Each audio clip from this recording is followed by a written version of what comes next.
You are live.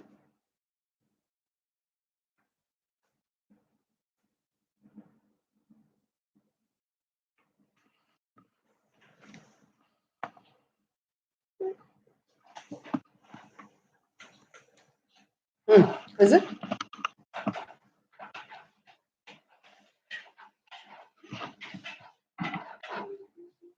Is it live?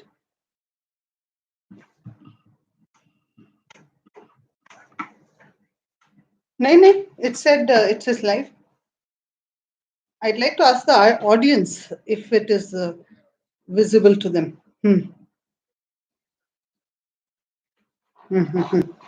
Okay. Okay. So I'm switching off the phone, okay?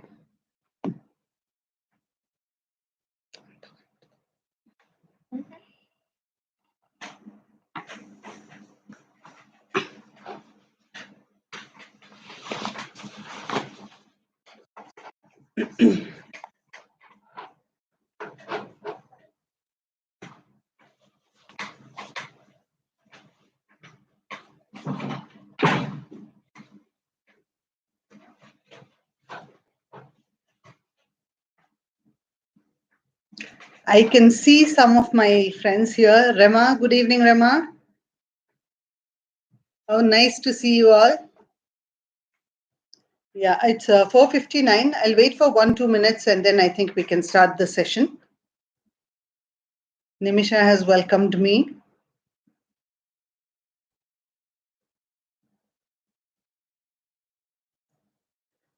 Vidu, Uma ma'am, Tulsiram Bharti, Suman, Nalini. Good evening, all of you. It's wonderful to be here, waiting for all of you to join me.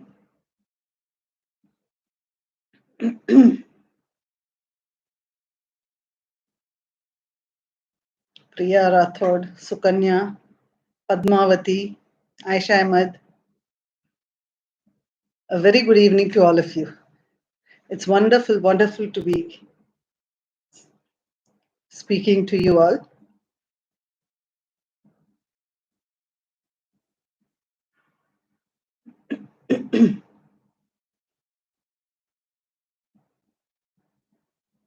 I can see Neha Dubey. I can see Manikpur Shweta. Good evening, Shweta. Swamiji, good evening. How nice to see you online. Prashanti Chandrika. I'd like to tell my viewers, Swami Chidrupananda is also there with us here. He has been one of my mentors, and it's wonderful to know that he's also watching me.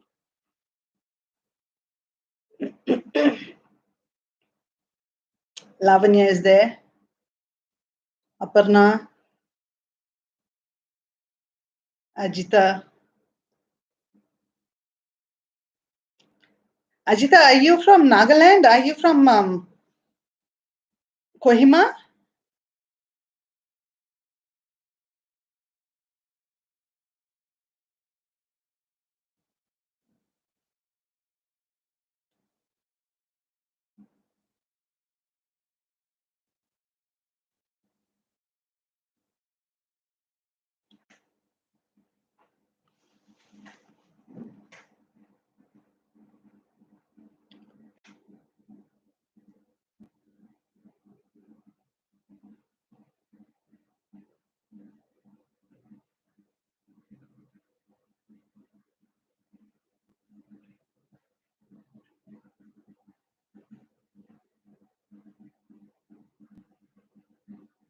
Thank you, Himanshu, for giving me this opportunity.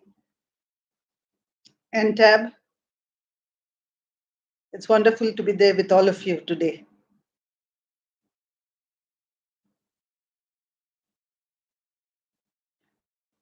It's 5:02, so I think we can just start. So a very good evening to all of you. I have wished each and every one of you, so I've already read your comments. It's wonderful to be here with you all. Good evening, viewers. And I'd also like to greet all my fellow school leaders, my teachers, my students, parents, and anyone who's fortunate or unfortunate enough to be here. And my mentor, Swami Chidrupananda ji. Thank you so much, Swamiji. I know from your busy schedule, it's not easy for you to be sitting online and watching us, but it means a lot to me to have you watch this. I've learned a lot about leadership and teaching from you, and so it's nice. And also, I think there are lots of people I know and many I don't know who are also there online with us. So, a very good evening. Welcome. I'm Sree Devi. I'm the Academic Director, Jubilee Hills Public School, Hyderabad. And I'd like to thank Entab because one of the best things that has been happening in these holidays, or rather this uncertain times of COVID, is the learning that we have been imbibing from Entab. Lots of educators, lots of positive thinking people who've helped us pass the time, who've helped us overcome the uncertainties and the challenges that we had. So a shout out to the Entab team. Thank you so much. Today, the topic that I have chosen is transformational leadership, the need of the hour. Now, what I would like to talk about is even before COVID began, the pre-COVID era, as I would term it, we were talking about school leadership, the path forward. How do we do? What is it that the 21st century skills that we need to impart to our children? But with COVID coming in, everything has come to a standstill. But what I would like to say is, I think life goes on. And this uncertain time should not bring us to a standstill. I would just like to share an anecdote with you all. This anecdote is a WhatsApp forward. Here, the comedian, he says that the reaction of people to COVID when it first came into the world was like a gray hair, like sighting a gray hair on your head. As soon as you see a gray hair, you start reacting, you pull out the gray hair, you throw it, and you're worried. But slowly you realize that your whole head is turning gray. What do? Two things. Either you go to a doctor, take vitamin supplements which will stop the graying, or you will find preventive, or you will find a solution which would be coloring. So, COVID is the same. When we first had COVID, it was scary for us. We didn't know how to react, what to do. But today we know that we have to live with COVID and move on. The preventive measures have been told to us often and have been reiterated. And so we take the preventive measures and we have to move ahead. We cannot allow life to come to a standstill. So today, my topic is transformational leadership, the need of the hour. Now, before I go into the topic, I would like to narrate a small story from the Bhagavad Gita. Now, as we all know, Bhagavad Gita has a lot of management lessons, one of which is one day Krishna and Arjuna were walking on a path. As they were walking, Arjuna suddenly asks Krishna, Krishna, why is it that people love Karna so much? Why is he loved by the people? And why is he a Dana Karna? Krishna knows what is going through Arjuna's mind. Maybe he realizes that there's a bit of envy in Arjuna for Karna. And so Krishna says, okay, let me demonstrate to you. So suddenly Krishna changes the mountain beside them into a mountain of gold. And Krishna tells Arjuna, please dig this mountain and give it away to the people. I want you to finish off the whole mountain as soon as possible by giving it away. You cannot keep it like that. So Arjuna immediately takes up the task. And maybe because we are school leaders, I think as a school leader, he would have asked the people of the village to stand in a queue, to form a queue, stand there, and maybe he would have been giving out chunks of the gold to these people. He consistently, tirelessly does it for 2 days. After 2 days, Arjuna says, Krishna, I'm tired. I need a rest. I cannot go on unless I rest. So Krishna says, very good. You take a rest while I call Karna to do the rest. And so Karna comes. Krishna tells him the same thing. I want you to finish giving this to the people.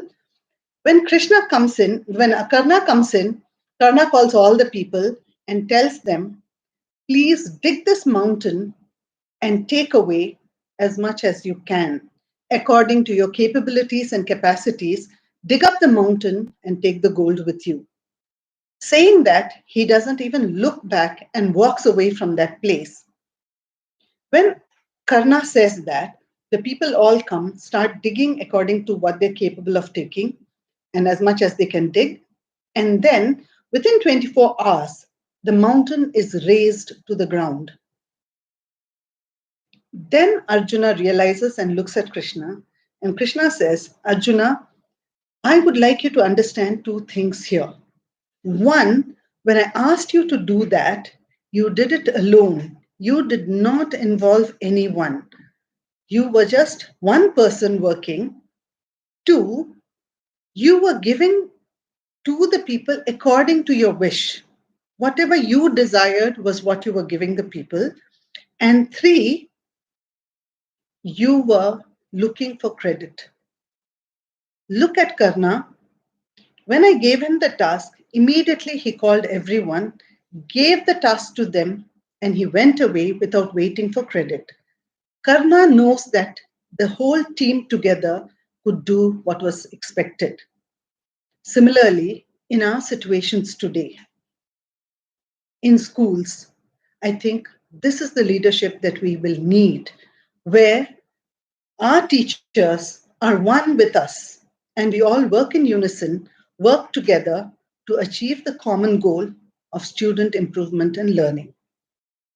So, with this, I would like to go into what I'm going to talk about. Now, Charles Dickens, in his novels A Tale of Two Cities, said, and I think this is one of the most famous openings of any novel, he says, it was the best of times, it was the worst of times. And I would like to rephrase this and say it was the worst of times and it was the best of times. Worst because the world has come to a standstill. The economic implications and the mental implications that are going to come out of this lockdown and staying cooped up at home are still unknown. There will definitely be lot of implications. But the best of times because this was also a much needed time for all of us to spend with our families, for all of us to take time off and be at home, and also to learn new things. And as I said, this was a time when people like Entab were bringing out so much of learning through their dissemination through the videos, and so we could all learn. This was also a time for schools to reinvent and reimagine. At a time when we were all very good as brick and mortar teachers, we needed to reinvent. This thrusting of the new situation was not very pleasant at the beginning, but I think we all adapted. Now, when we are talking about transformation leadership in this uncertain times, what I would like to say is, what are we worried about as schools? And why are we talking about the uncertainty of the future? As school leaders and as schools, haven't we taught our children and haven't we taught with the end in view that these children will have a very uncertain future? Haven't we all thought that our children will need to adopt new things, have to adapt to it and become adept at it? When we have taught that, why are we not practicing? Why is it that we are worried about the uncertain future? We, as hubs of learning, need to understand that we have to do exactly what we tell our children, and that is, we ourselves have to adopt the new things that are going to come, adapt to it, and become adept at utilizing the opportunities that this new age is going to bring into our lives. Now, as we are talking about this, what is transformational leadership? What does that mean? Previously, in the 19th and early 20th centuries, we have seen a lot of instructional leadership where the leader would instruct, command, and the staff would listen to it resentfully and not be a part of the decision making. But in transformational leadership, we all work together, as I already said. We work in unison. So I would like to quote Brian Weiss, who talks about, Warren Bennis. He says, good leaders make people feel that they are at the very heart of things, not at the periphery. As I said, instructional leadership was where you stood at the middle, the leader stood at the middle, and he just gave instructions to the people at the periphery. They went to disseminate that instruction. They did not participate. They did not feel that they were a part of this. And so, whether they were convinced or not, they just did it, not because they were convinced and they were wholly in consent and in consensus with what was happening. So, he says everyone feels that he or she makes a difference to the success of the organization. Please remember, from the smallest cog in the machine to the biggest cog, everyone contributes according to their capabilities. And be it the minutest skill that we take from one person to the humongous, biggest task that another one fulfills, each one to their capacities will do when it is transformational learning and transformational leadership. America says no child left behind. That means each and every child has to be attending schools and learning. Today, the need of the hour is no teacher left behind. When education is the only thing that is going to help us do what the future needs of us, I think each and every teacher needs to be a part of the system, needs to be a part of the decision making, needs to be part of the democracy that schools will have to have. Now, here, what I would like to talk about is there are 6 dimensions to transformational school leadership. And whenever I'm taking an example, I would like to take from this past 2 months what we have undergone because it's still very fresh with us. And these are learnings that are going to teach us how to overcome challenges that we are going to have in the future. Because please remember, COVID is just one of its kind. There might be so many other things that might happen, but where we will not stop, but we will just have to overcome them and move ahead. And so one of the dimensions of transformational leadership is identifying and articulating a vision. Now, as school leaders, we need to identify what is it that we want to change? What is it that needs improvement? What is it that needs to be done away with? And when we see this, when we identify this challenge or this good thing that is going to happen, we need to articulate this vision to our team. We need to make them one with us and together plod on to achieve the outcome.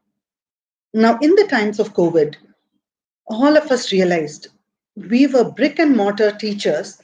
Overnight, we were thrust into becoming virtual teachers. Now, we all identified what would be the issues. And having identified what is the issue, we had to talk to our teachers and plan on what had to be done. Now, dissemination of learning could not be stopped at any point of time. It was non-negotiable. We had to continue teaching, but how do we continue? And so we talked to our teachers. We all together decided that yes, we have to do, but how do we do it? So identifying and articulating a vision is the most important thing of transformational leadership. The second is fostering the acceptance of group goals. So all of us understood, yes, we have to teach. We identified, we agreed. Group goals, but teach how. All of us knew that the best teaching should happen because unlike in a classroom where the social gathering is there, children have each other to lean on, to depend on. Here, They were all working in isolation. They were all sitting in isolation, and we needed to bring in that cohesion. So our group goal was the 1 hour of teaching that is going to happen, the children should not be bored. The children should not just get up from the seat and go away. So how do we bring about this? So we have to devise and design activities which would teach or which would reach out to all the learners, the kinesthetic, the auditory, the visual, as well as the read write learners. So how do we do this? So the group goal was identified, and we all accepted that yes, we have to reach out to these people. And then the third thing of transformational leadership is providing individualized support. Very, very important. Any leadership, this is very important, but especially in schools, I think providing individualized support is very important because, as I said, it is no teacher left behind. And so when you bring in your teachers into that unison of working together, some might be weak, some might be very strong. So how do you bring these two together? How do you make them collaborate? How do you intervene in between and help them? So again, coming back to our technological use for the classes that were to be done virtually, many times it happened that teachers had a lot of issues. So we looked at that. The issues were some did not have the bandwidth, some did not have the gadgets, some were apprehensive about going online and teaching. And so we had to personally work with these people and help them and also encourage them to take it up. I'm going to come back to this once again when I do the challenging the status quo later. And then intellectual stimulation. Please understand, schools are treated only as places where student development happens. And when you look at that, the whole thing goes for a toss. Unless your teachers are stimulated, unless there is a lot of think tank and thinking happening, it will not be disseminated to the children. So teachers need that intellectual stimulation that we have to provide. We have to make them think beyond. Please remember, the children will only be as good as the teacher. And so when you start stretching the teacher will go and cascade it to her children, and schools will become places of learning. And so, as we said, for the end to be justified, the means, the teachers have to be helped. And intellectual stimulation is one thing which is very, very important. The fifth one is providing an appropriate model. Now, many times in schools, we are bogged down. The leaders in school are bogged down with so many issues that we are sitting in isolation in our rooms and we don't know what is happening in the field. Even if we know, our teachers will not believe us because they feel that you're sitting here and you're talking to me. I know what I face in the classroom. I know what I face when I have to do the corrections. I know what I face when I have to make the question papers. It's not that I have very few classes and I have to do all these. I am trying to balance all this, and very nicely you're sitting here and trying to tell me that this didn't happen, this didn't happen. So unless we also are in the field with the teachers, maybe not take as many classes as they will, but at least take some classes so that you can empathize with them. When you live up to what you're saying by adhering to the deadlines yourself, by making your questions so nicely, so well, using all the aspects of Bloom's taxonomy, that you inspire your staff to follow you. You inspire your teachers to say, if ma'am can do, why not I? That is very, very important. So providing an appropriate model, we need leaders who will be working along with the staff so that the staff will walk along with you. The last one is high performance expectations. Now, when you have schools where, as I said, we are not looking at teachers, we are only looking at them as a means to achieve the student improvement.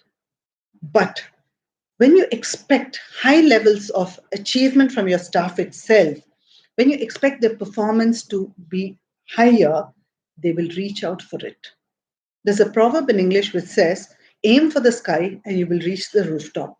So when you set your expectations for your teachers and show them the path, rung by rung, how they can climb and go up, I think teachers would be so motivated to reach there. Please remember, no one wants to underperform, but many of them do not know how to reach that performance level. And so, as leaders, I think we have to put the bar. And many times when we set the bar, the teachers have overreached or have crossed that bar. So you raise the bar once again. So these are the 6 dimensions of transformational leadership that are very, very important for schools to become spaces of learning. So when all these happens, what will happen? We will understand that we are mutually dependent on each other. We as leaders are dependent on our teachers, and our teachers are dependent on us, and together we will have shared success. So many times, as Arjuna was looking for credit for himself, Karna was not even looking for credit, but please remember, Karna was Danavira Karna. We as school leaders, many times when tasks are given to us, what we do is we keep them to ourselves and we try to work over it. Number one, our stress levels increase a lot because there's so much for us to do. Number two, maybe if as a team we would have achieved 70%, 80%, or 100%, when I do it individually, I will only achieve 30 or 40%. So even if I get the credit, I'm only getting 30% of the credit. And the stress that I underwent and the task that could have been bettered, could have been done better, is not happening.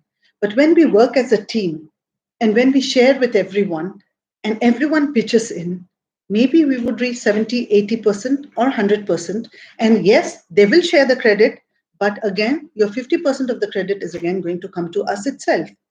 And so we do not lose credit even if we don't look for it. So let us learn to help or take help when we need people to do that for us. So the level of morale and motivation of both the leader and the team is raised in a transformational leadership. This happens. The morale is boosted. Both of us become elevated and our schools turn for the better. So I would like to talk about some of the characteristics of our transformational leader. Number one, as I said, I would come back to this topic, challenge the status quo. Remember, we said the 6 dimensions are identifying and aligning ourselves to the vision, becoming role models, isn't it? So here, what I'm talking about is challenging the status quo. So for example, something is there where you would like to take it a little higher. Something is there where you would like to do away with it. So you are going to do it. And when you go to your teachers for that, when you go to your team for that, many times the question that comes is, yes, but. Yes, ma'am, you're right. This would be the best thing, but.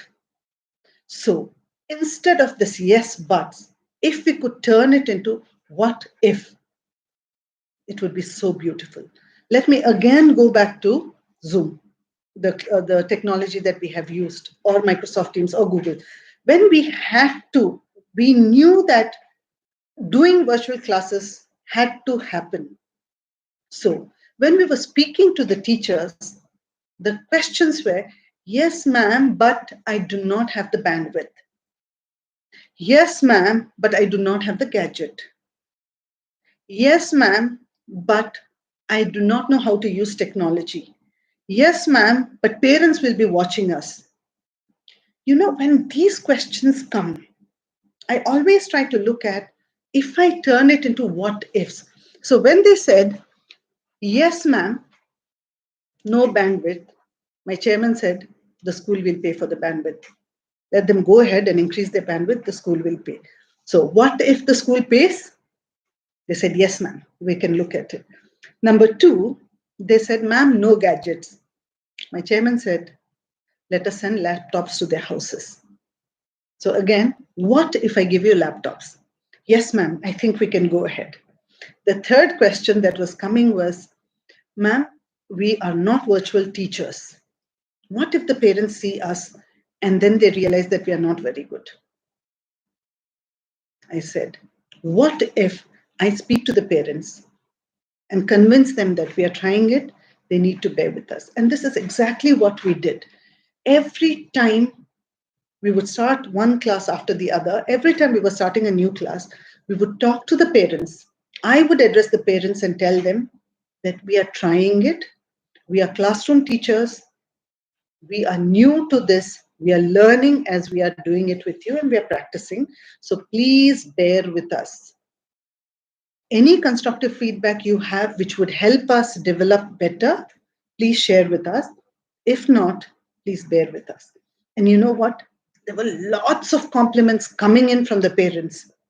And every time a compliment would come, we would share with our team. Because please understand that we challenge the status quo, but also we keep encouraging our staff and we celebrate success. So every time a teacher would go online virtually for the first time, as soon as the class would get over, I would call up the teacher, talk to her. Sometimes, I think once I missed, and late evening when I called the teacher, she said, ma'am, I was waiting for your call. Because we keep encouraging, we celebrate successes. And you won't believe it. Our parents were so supportive. They were so helpful. There were one or two parents who gave us ideas on how to use technology. Now, here, again, yes, but what if I'm looking at that, as my teachers were practicing, a lot of professional learning was happening. Professional learning communities were developing. They all were practicing in their departments. And as they were practicing, there were so many what ifs. Annotation. What if we disable it or if we enable it? If you enable it, they realize that children might misuse it. So they disabled. What if the chat is allowed between everyone? They realized that yes, but they would all chat within themselves and they would not listen to the class. So again, disable the chat within them, enable it only with the teacher. So many things, so many things. Screen sharing, how to disable it. So all these what ifs led to a lot of learning. I'm sure so many of my teachers watching this would agree with me that this was all because we were all transformational. We all worked together. We all helped each other and we all pulled ourselves through it beautifully, beautifully. So if one is challenging the status quo, the second is it is on shifting from leadership to professionalism. Here, we are not bosses. We are not in a dictatorial system where what I say you have to do. We all are very professional, and what has to be done finally for the outcome of the child to have the best experience in the school is what we are looking at. In fact, studies have shown that professionalism cannot develop when stifled by command and instruction based leadership. When you command them, there is a resentment, there's no conviction. And so there's that barrier that comes up between us, and we are not able to go forward. And so it is very important for us to all be on the same platform and work together for the common goal of student achievement.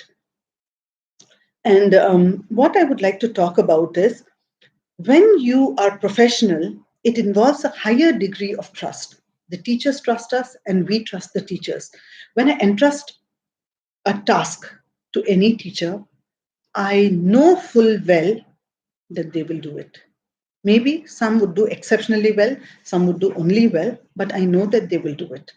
So if what I need at that time is whatever they are giving, I will take it. If not, I will still guide the teachers and we could all help each other in growing. Now, another thing is be intentional, not reactive. Very, very important, especially as school leaders and as teachers. I think we tell our teachers, don't react with your children in the class. Take time, take a deep breath, come out of the class if it is too much for you. But as leaders, I think we take it as a birthright to be obnoxious, to be rude to our teachers. So it is very important for us to be intentional. What is the intent of the teacher having done this? Instead, as soon as some teacher falters somewhere, immediately we react and say, no doubt, this is going to happen. This is what you're going to do. Yes, we are humans. We might sometimes think, but consciously, I think we need to make a decision to be intentional and not to be reactive. Because when you're reactive, there's a lot of commotion and confusion happening. And we do not want that. We want our workplaces to be places where everything is smooth sailing. Because as it is with so many children in the school, unexpected things are going to happen. We don't need to add to that chaos by reacting, creating commotion and confusion. So, a very, very important thing is be intentional, not reactive. The third is that transformational leader is one who encourages others to find ways to grow and change. I think this is very, very important. As I said again, we all think schools are learning places or learning spaces only for children. Not true. It is very important for our teachers to grow and learn. Professional development from outside is very important. It motivates them, it helps them. But internally, peer learning, helping each other, having professional learning communities in our schools where they learn from each other, and everyone is very excited. When they learn, they want to come and share. For example, we had many teachers read up research on blended learning and come and present it to the other teachers. And today, when we were doing all these online virtual classes, many teachers said, ma'am, that blended learning, that flipped classroom models really helped us now. It has really been good. And so places where staff can grow, because where else will this professional growth go except cascade down to the students? So it's very, very important for us to have that. Now, a transformational leader is one who encourages others to find ways to grow and change, as I already said. And now, when you have transformational leadership, what are the benefits to the school? Why should schools encourage transformational leadership? One of the benefits is this helps the teachers to devote extra effort and change their teaching practices and attitudes. That willingness to do it. Please understand, we all are teachers. We have been bogged down by the clerical work that goes with teaching, by the actual teaching itself, and also by so many other things. But when we have transformational teachers, when we have transformational schools, the teachers are willing to change their attitudes and their teaching styles. You know, this century thrust us into changing our teaching. We always used to be a guide, we always used to be a learner on stage. We used to be a jnani on stage, like we say, sage on stage. But today, all of us have learned to become facilitators and guides by the side. And that needed a lot of internal and external change within us, our attitudes, where we could not only learn from our children and from our peers, but also do so much in the peer learning, collaboration. So many things have happened this century. And so, in transformational schools, teachers are willing to learn such things. They don't resent it. They don't get angry that with all these, one more thing is being added. In fact, they're very grateful that they're getting opportunities to learn new things. Then another benefit is development of teacher to teacher relationship. I would really like to speak about this. Many times in schools, we find that interpersonal relations between teachers sometimes are not very cordial. And especially with people who take offense, people who do not like to be helped. So many other people are there. You know, schools are varied places with a lot of children. Sometimes we also become like our children. So, in this virtual sessions that were happening, I could see a lot of teachers learning from each other. Though the interpersonal relations were not good, when we pitched them together, when we made them collaborate with each other to learn, and they learned from each other, they were so grateful, and the interpersonal relations had really improved. So, when we look at the learning that can happen teacher to teacher, I think transformational schools will really bring about that. It's very, very important. Another thing is the organization itself will learn. The organization itself will become effective and the culture of the organization will change. For example, when we have top down management, it is again, as I said, always commanding, instructing. But when we have collaborative leadership, when we have transformational leadership, where all of us come together, the whole ethos of the school changes. Everything goes off so well, everything is so beautiful. Now, what are the benefits to teachers? I said, as a school, teachers become more willing and the school benefits. The outcome is always to the school. But what are the benefits to teachers themselves? One is satisfaction. At the end of the day, however hard they have worked, they have the satisfaction that we have done our best. I could not have done better than this. The commitment. Yes, this is a professional atmosphere where you can't just go to pass the time and come out. We have a commitment towards delivering the best. And so in transformational leadership schools, there will be a commitment to give their best. They're very motivated. There's a lot of motivation, not only because they're doing it alone, but because they're doing it in collaboration. They're also healthily competing against each other. And so that is also going to help them a lot. A lot of intellectual stimulation, as I already told you, professional growth, and finally, student achievement.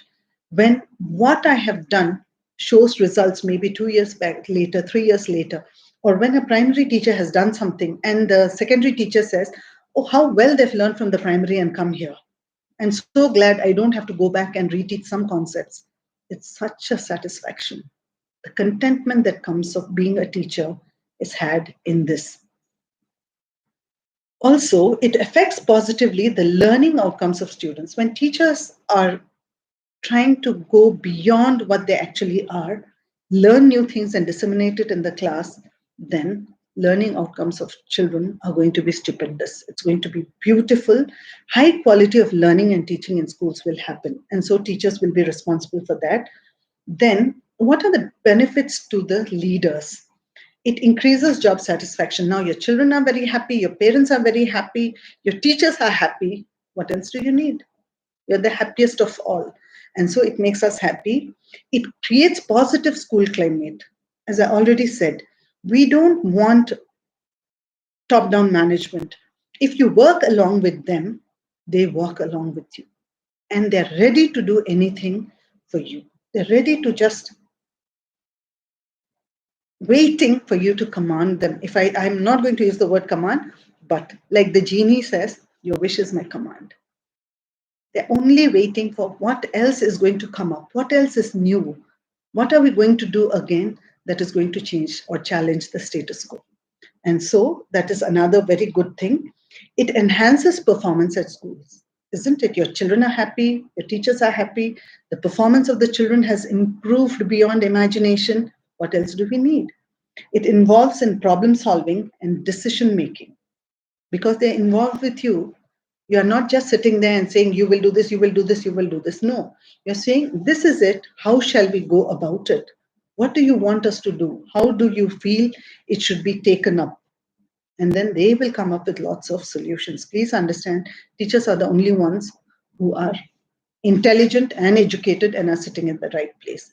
And so they will give you lots of ideas and it'll really go well. Also, what are the benefits to students? We have looked at benefit to school, benefit to teachers, benefit to the leaders. What is the benefit to the student? It impacts student satisfaction. Now, when the teacher is very excited, energetic, the energy in the class is palpable. You can tangibly feel the children are raring for the teacher to come and take up the class and teach them things which are new. Their motivation, empowerment, and learning is beautiful. So children will derive this only when schools are transformational. It develops critical thinking skills, high order thinking skills, and communication skills. Because when you're transformational schools, as leaders, when you have democracy in your staff rooms and in your school, your teachers are going to cascade it to the children. And in the class, the same is going to happen. The children are going to be given that opportunity to speak, to make decisions, which will finally help them throughout their life, because these are life skills. Then, what else do the children derive from it? It also helps enhance learning and engagement. So when the teacher is motivated, when the teacher is happy to be in the classroom, she will cascade that happiness to her children. So they will also be engaged. The teacher will be designing a lot of tasks and activities to increase student engagement. So that is another very beautiful thing that will happen. And then they will experience success. Finally, that is what we want, that our children should not only be successful in their grades, but also should become successful human beings tomorrow. So all these are achieved when we have transformational schools. Now, what distinguishes a transformational leader? I would like to talk about what Gandhiji talked about in 1939. He spoke about Nai Talim when the British was leaving us, and we had been used to the British system of education. Gandhiji said that we need the three H's. The first H is the head, heart, and hand for our children to become very good people. But this is very, very true for our teachers and schools as well. For us, we need people who will think with their head, who will feel with their heart.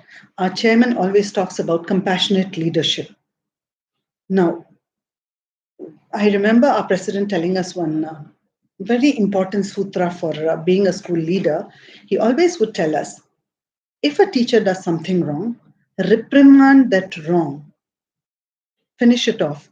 Later, personally go and meet the teacher once again, inquire after her family, speak to her, because as a person, you have not criticized her. You've only critiqued the work, and you're telling her this is how you do and this is how you do not do. And this has been something that I feel is transformational leadership, where we're looking at the work, not at the individual. So if you have this personal rapport with your staff, as I said, they will do anything for you. So compassionate leadership, the heart, is very, very important. The third I've already spoken about is working with the hands. Your role models, you are working along with your teachers. They see that if they can do it, why can't we? They're not talking as if um, from a distant, it's not a subjective view. They are there with us and they're telling us exactly how to go about it, because they're not even telling us, they're showing us how they're doing it. And so with the hands. So these three H's are very, very important in schools, where we need all these three to work in tandem, to work together for our schools to develop. Now, another thing, in closing, I would like to leave you with a thought to ponder, a very important thought. Unless the heads of the school are screwed on right, professionalism will take a back seat. Unless the heads of the school are screwed on right, unless we look at things properly, then professionalism will take a back seat. And when professionalism takes a back seat, what will happen? It will pave the way for sycophants. When it paves the way for sycophants, when the school gives or opens up or gives importance to people who are praising you, who are only flattering you, the whole ethos of the school is lost. The professionalism is lost. And then what happens? The whole work culture is destroyed. We want to make our school a better place for living and learning. And this can be achieved by the practice of transformational leadership. I will just take a quote from Bhagavad Gita. What the outstanding person does, others will try to do. The standards such people create will be followed by the whole world. I'd repeat again. What the outstanding person does, others will try to do. The standards such people create will be followed by the whole world. The Bhagavad Gita. With this, I conclude my talk on transformational leadership, hoping that I myself will remember these and transform myself. to become what I have said we should all become. Thank you, Entab. I really enjoyed doing it. The floor is now open for interaction. If anyone has things, there are lots of comments coming in. Lalita K says, wonderful, ma'am, and wish to adopt and adapt and become adept in transforming ourselves. Wonderful. Arpita says, thank you so much, ma'am, for inspiring us. Then Suvarna Kondeti, very true. These are all agreeing. I will also just look at some others if we have anything. Any questions? Lakshmi Sudarshan Ramaya says, the main point is we have to not be reactive. We should not react to the circumstances. Very true. Indian culture itself tells us do not react. So let us all take time. Take time. In the Bible, it says, don't let the sun go down on your anger. If you're angry with someone, do not sleep and ponder on it and then allow it to grow more. Clear it off. And so don't react. Give it the breathing space it needs, and then both of us will forget it. Rajita says, hats off to JHPS management. Thanks a lot for thinking in teacher's point of view and guiding us in every move to fulfill our tasks properly. Yes. If anyone has any questions, anything that you would like to ask or any seek clarity about, please ask. I would really like to thank you all. It's been wonderful talking to you, addressing you. I think we do not have any questions, but this talk would be wasted unless we all practice it ourselves. So let us all forget about what is happening. Let us look at the future and look at how we can overcome the challenges and continue to do the best that we can. Thank you once again. I'm closing the session here. Wonderful speaking to you all. Thank you.